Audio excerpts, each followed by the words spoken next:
Alam nyo, halos isang taon na, sabi si President, kasi isang taon na, so na 2024, sabi ng ating mahal na Pangulo, magbukas ng OFW lounges para naman yung ating makagbayani. Hindi yung kung saan sa lumuko pag nandito at paalis na sila at iparamdam yung suporta at pagmamahal natin. Masasalamat din at sila ay kinokonsidera talaga nating mga bayani. Itong nangyayari today, ang pagbukas ng mas malaki, mas magandang OFW lounge. At dito makikita yung pakikipag-ugnayang mabuti ng private sector at ng gobyerno. Nagpapasalamat tayo sa NNIC, Minister Ramon at sabi ko nga, ang OWA at ang DFW, tayo naman po ang naatasan na mag-manage nito para sa ating mga OFWs. So ano po ba yung meron dito sa OFW lounge? Itong sa Terminal 1 mas malaki kasi kung maaalala ninyo, a year ago, nagpas ang OWA ng lounge sa loob. Pero maliit lang ito no?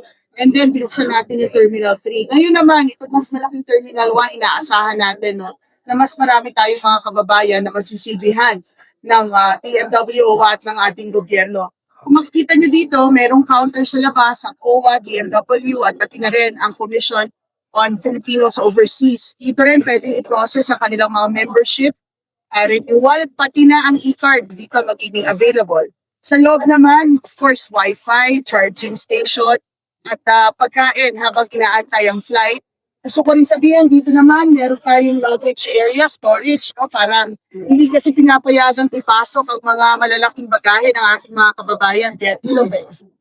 And sabi ko nga, grabe yung salamat natin kay RSA, kay Mr. Ramon ang nagawa rin ng multi-faith prayer room.